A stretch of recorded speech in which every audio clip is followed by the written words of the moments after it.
Pairing, and we're live. It is the Thursday Q&A. Whoop whoop. We're calling it the Thursday Thunder today, just because Yeah. there's like a Friday feature that they do over Mhm. here on the other side. But hey, I got a great, amazing guest. So first of all, let me start by saying Karen unfortunately will not be joining us today. She's run into a couple of complications and she won't be here.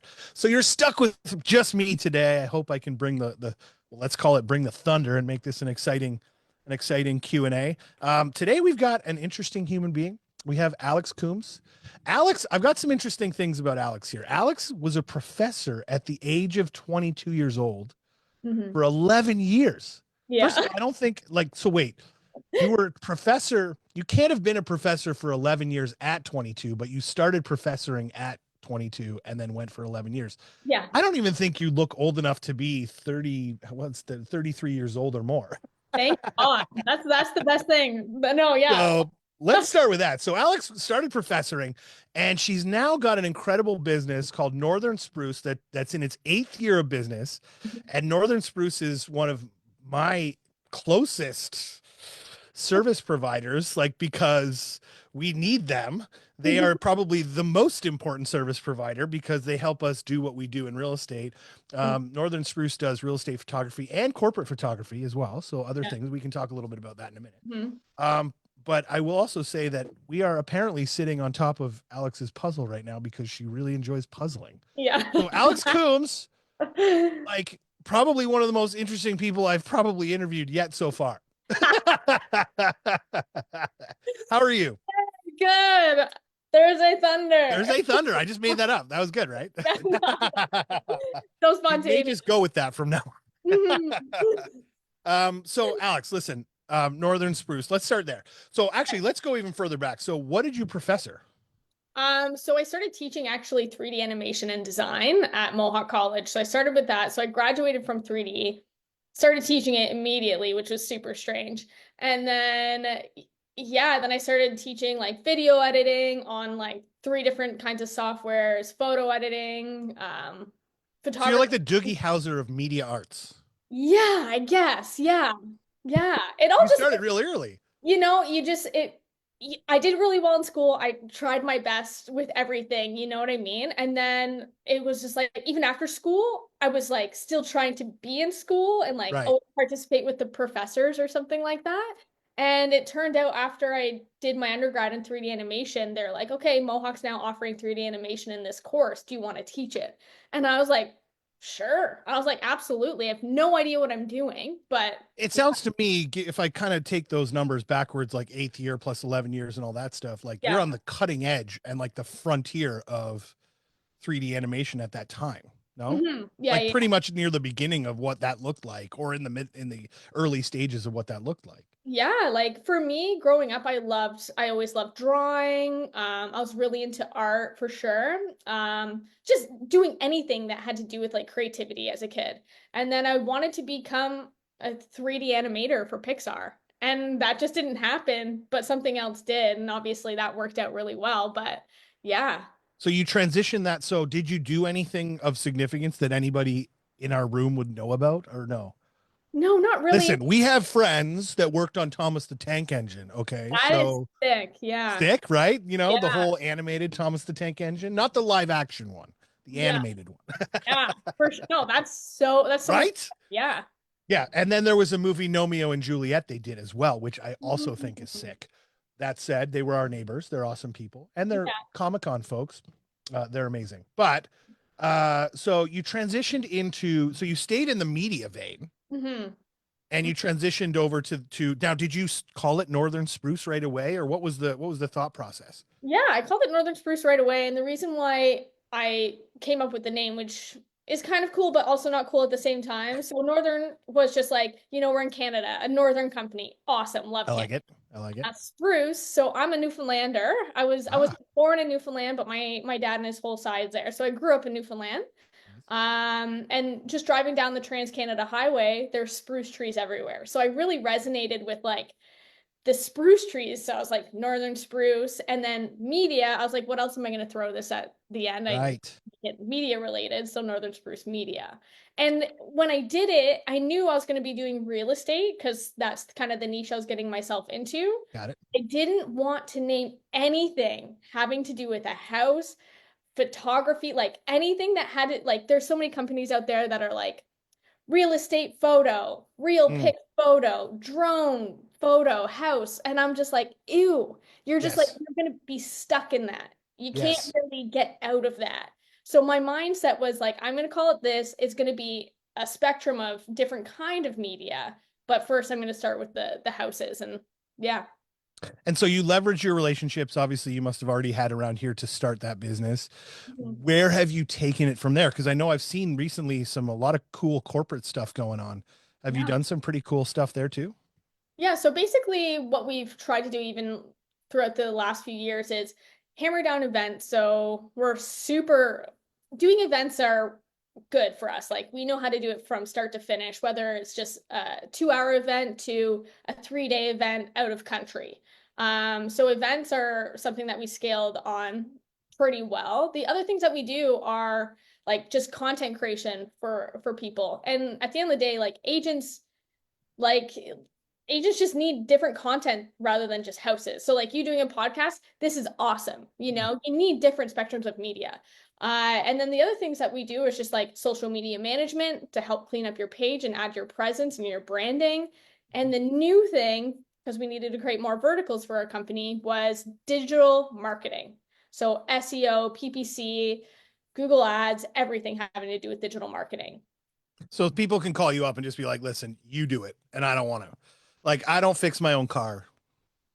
You do it. Like, You'll show up, do the content, build the content, do what you need to do, mhm. and send the content out to the providers or the platforms. That's the word I'm Yeah. looking for. That they need to be out there and put it in its greatest opportunity and greatest spaces.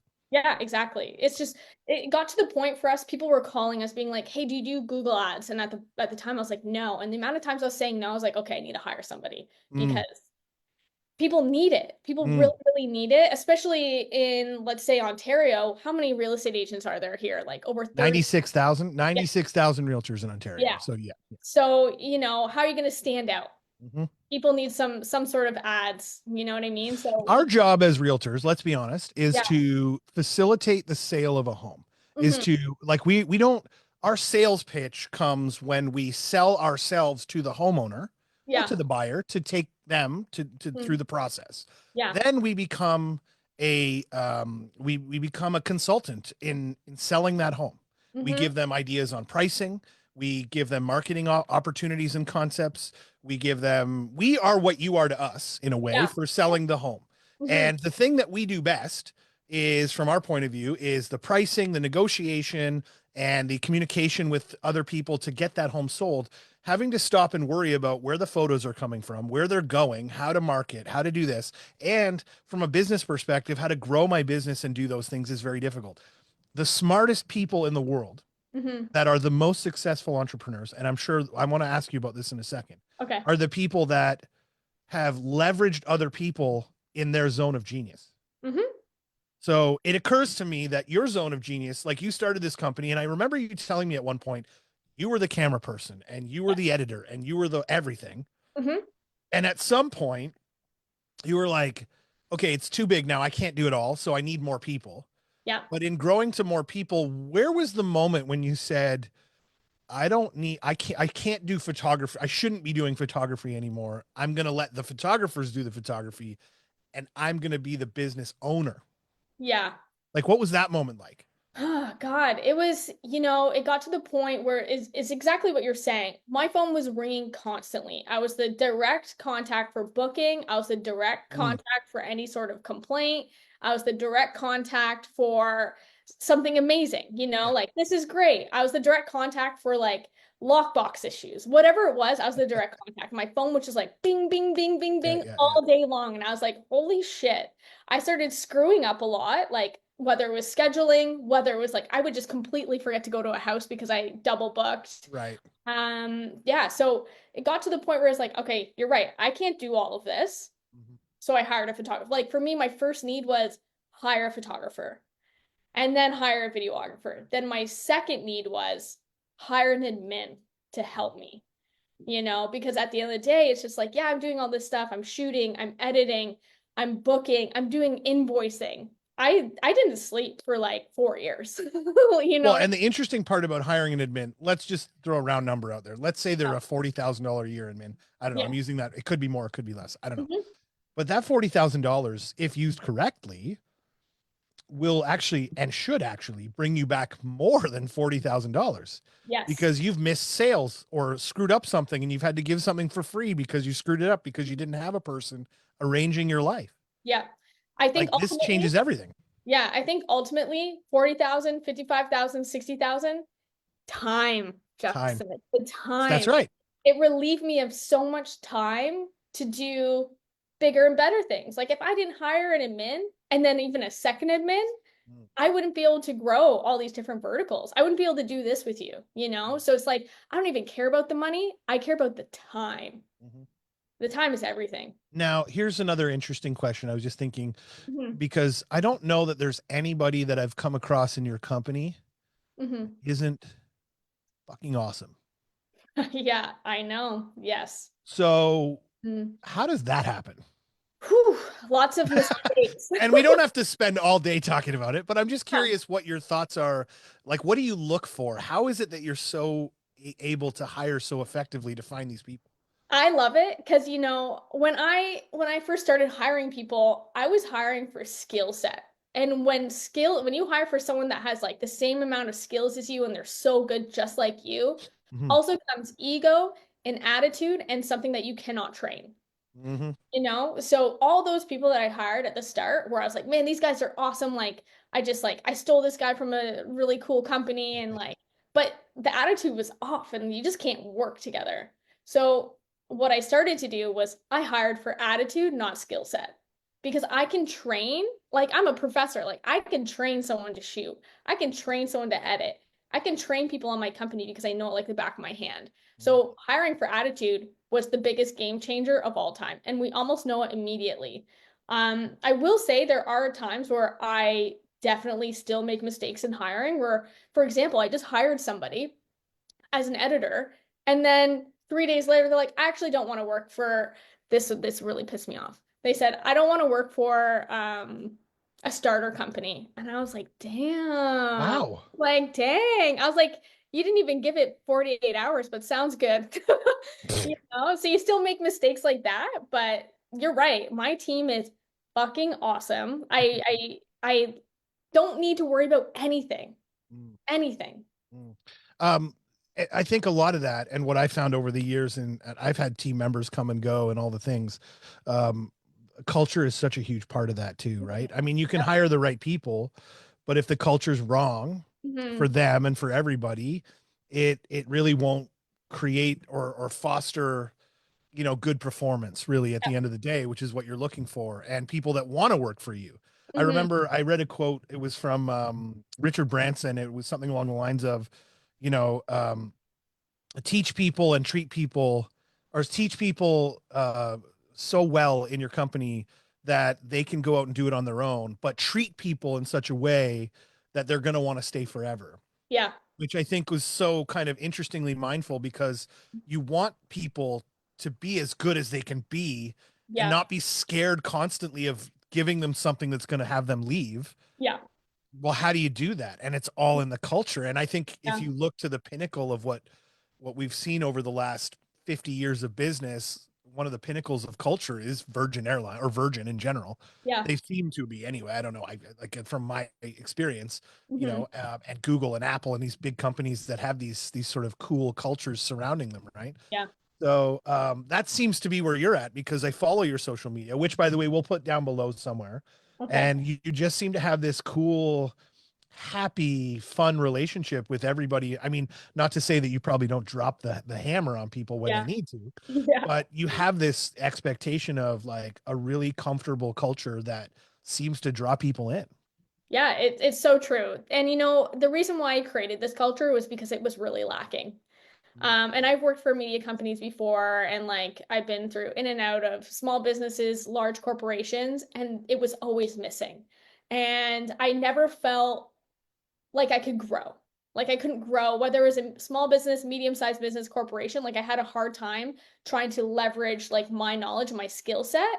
So everybody that I hire, they do have the opportunity to grow within the company, you Right. know? And it's like they see me creating all these different verticals and opportunities, whether it's within real estate or outside of real estate. They trust and know how hard I'm pushing, but I'm not Mhm. pushing for me, I'm pushing for them. And Oh, that's interesting. yeah, it's like I push for them and they know. I even said the other day, I was like, we're gonna have a job opportunity coming up. I was like, I want everybody in-house to apply if you're interested. You Mhm. know, it's an opportunity for you to grow and do something different within the company, which I'm sorry, but I don't think any media company within this city or even close to the GTA does that.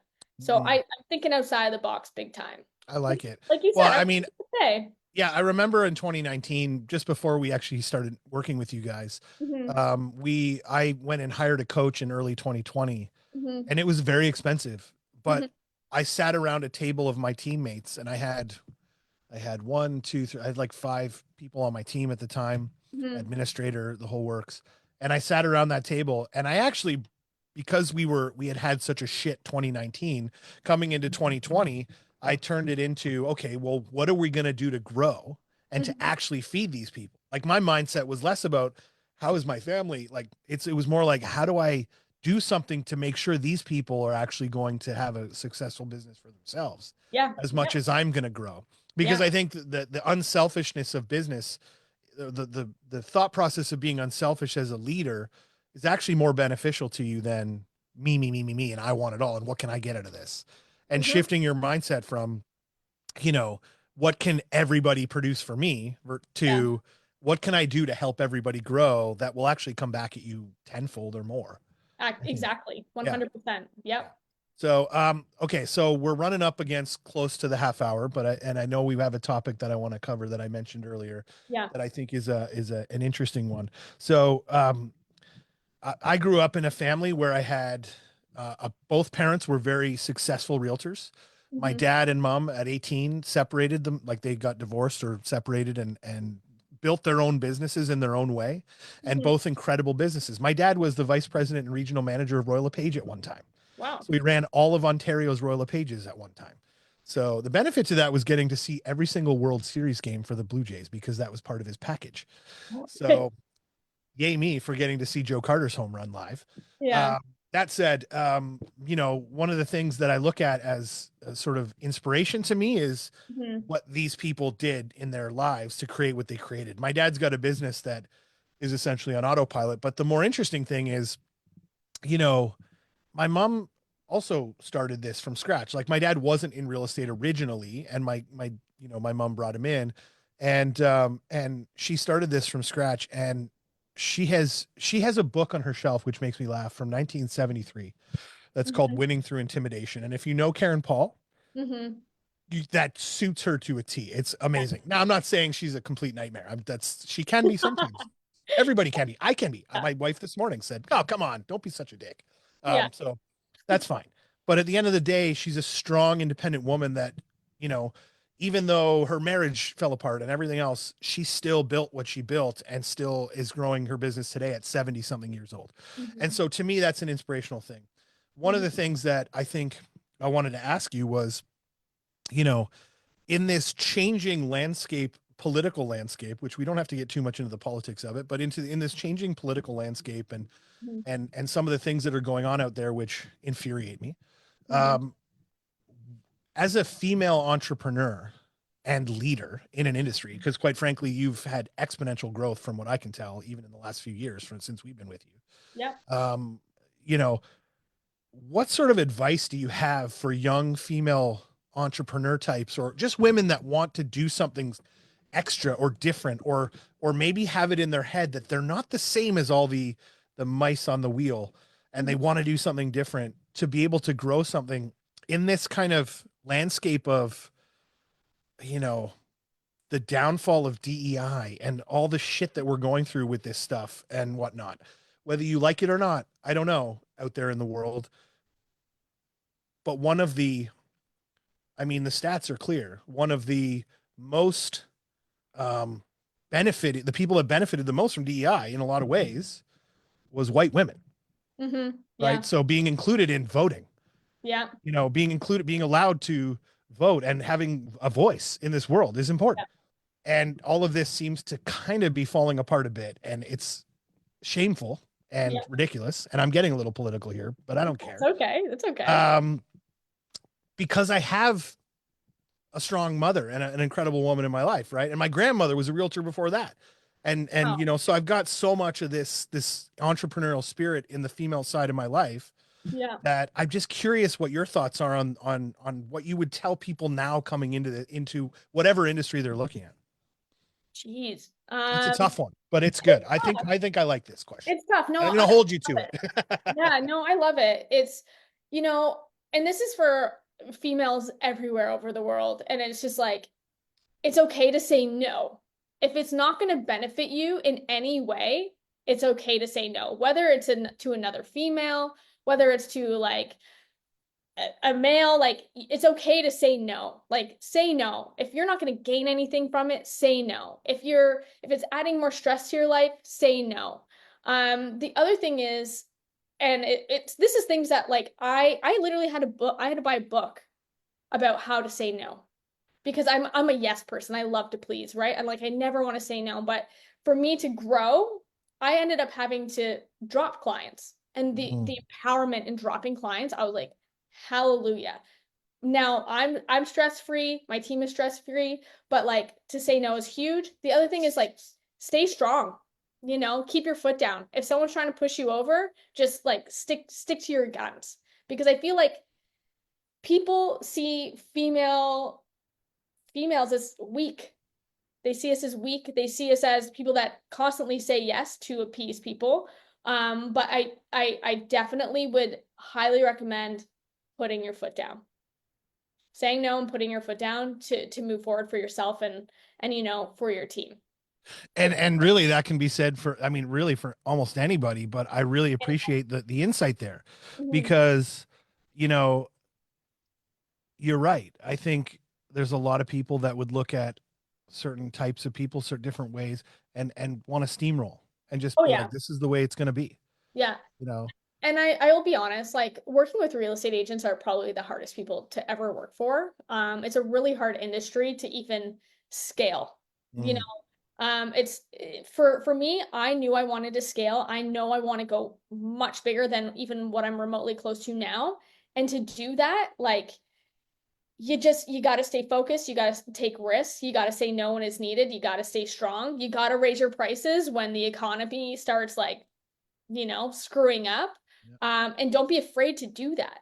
Because if Mhm. you don't do that, you're never going to scale. Yeah. Some people are comfortable with just being like a one-man show and, they make whatever. But if you have bigger dreams and aspirations to like get out there more, then you just got to keep pushing. And the risk is everything. If it's a calculated risk, amazing. If it's just a risk, you're just gonna, do it and hope for the best because you feel like you can, then still do it. You know what I mean? The best thing about taking a risk is whether you learn a lesson on the mistakes you made or whether you learn a lesson on the things that were great and then you can do it again. You know what I mean? So I think like risk is everything too. Like I wouldn't be where I am if I didn't take risk. And, most of them, Nothing ventured, nothing gained, right? I mean, it's really comes down to that at the end of the day. Why do I yep. look so jaundiced? I have to just say, I look really jaundiced. I've I screwed don't up my know. lighting today. You're looking like SpongeBob Yeah, here. I connected with that for a second, like, oh my God. Yeah.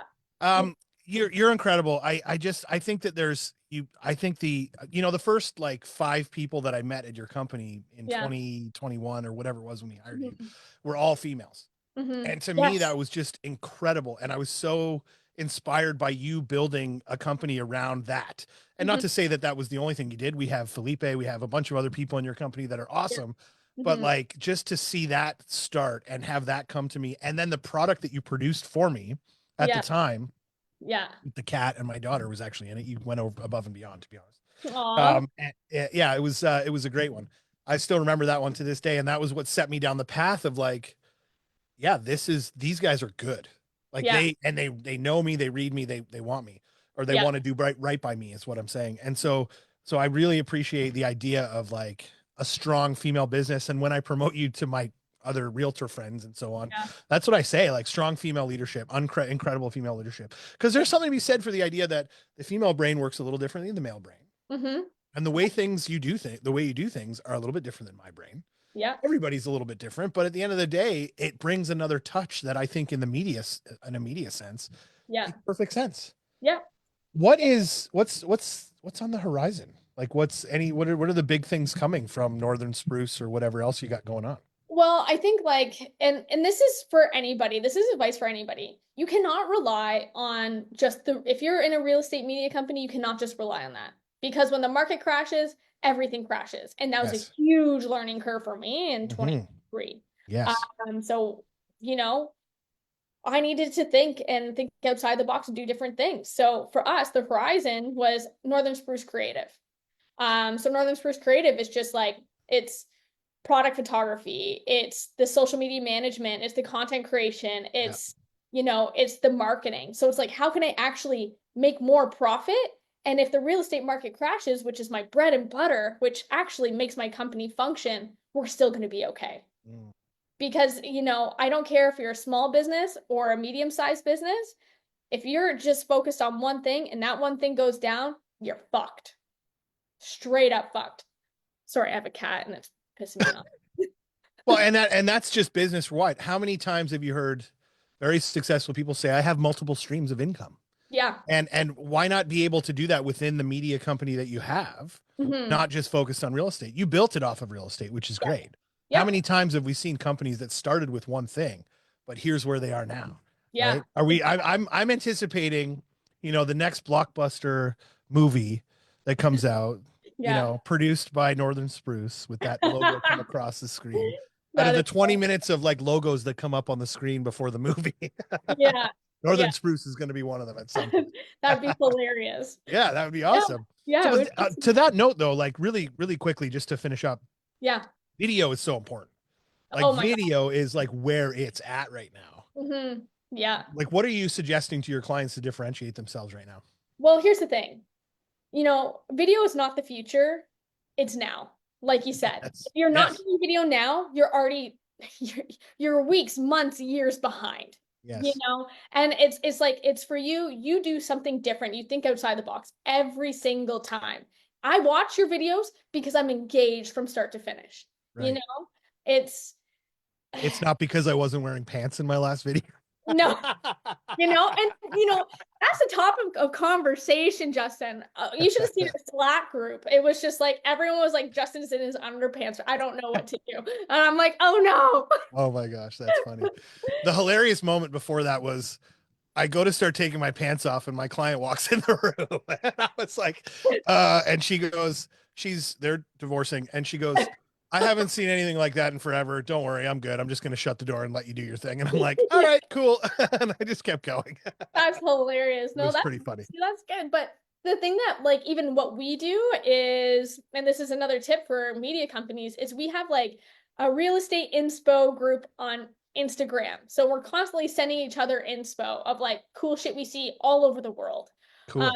And we bring those ideas to different clients, agents, whatever it is. And we're like, hey, let's try this. Look at it. So then we'll try it out and see how it goes. But a huge thing that I noticed is do not introduce the house. Be like, hi, we're at 123 Main Street. Fuck, we don't care where you are. We just want to see what it is, and then we'll find out where you are after if we're still watching the video. The other thing is you don't need to introduce yourself. Start the video off with a topic of conversation. Okay. Yeah, so it's just like if you're in a whether it's a good kitchen or a bad kitchen, be like, hey, do you want a kitchen reno? Bang, zoom out, the kitchen is a piece of shit. Do you want a brand new kitchen? Bang, zoom out. The kitchen's fabulous. So it's like start the video off with a nice topic of conversation that keeps people wondering. You gotta hook people because at the end of the day, social media, people are scrolling so fast. So if you're not catching someone's attention within 2 to 3 seconds, you're doomed. This is incredible. I've just learned something, and the next video next week is going to be start there Yeah. because we always introduce the house. I'm not introducing the house again. Yeah. I would I'm highly done. recommend I'm not. done. Yeah. We're going to do it. I love Yeah. it. Thank you, Alex. I appreciate that. Yeah, you're welcome. So, but yeah, so I mean, the one thing that I love about your company, and I just want to hammer this home, Cool. is that you're willing to work with us Mm-hmm.